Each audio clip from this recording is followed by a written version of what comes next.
கொஞ்சம் படைப்பை கவனித்து பாருங்கள். ஒரு மனிதன் படைப்பை உற்று நோக்கினதற்கு பின்னதாக தேவன் இல்லை என்று சொல்லவே முடியாது. தேவன் உண்டாக்கின இந்த பூமியை பாருங்கள், அந்தரத்திலே தொங்கிக் கொண்டிருக்கிறது.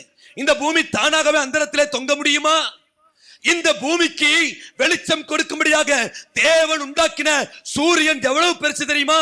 பூமியை விட 13 லட்சம் மடங்கு பெரியது சூரியன். அவ்வளவு பெரிய சூரியனை தானாகவே உண்டாக இருக்கும் என்று சொன்னால் எப்படி நம்ப முடியும்? பூமியில இருந்து சூரியனும் சந்திரனும் சரியான தூரத்திலே வைக்கப்பட்டிருக்கிறது.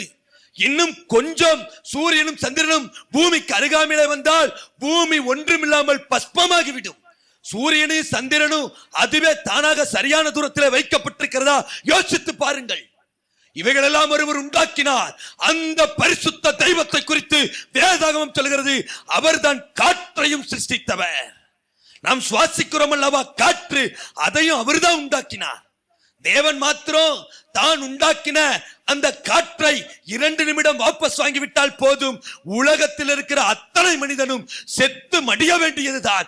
இந்த மனிதனோ இதை புரிந்து கொள்ளாமல் தேவன் உண்டாக்கின காற்றை சுவாசித்துக் கொண்டு தேவன் சிருஷ்டித்த பூமியில நின்று கொண்டு தேவன் இல்லை என்று சொல்லுகிறான். இப்படிப்பட்ட மனிதர்களை வேதம் சொல்லுகிறது தேவன் இல்லை என்று மதிகெட்டவன் தன் இருதயத்திலே சொல்லிக் கொள்ளுகிறான்.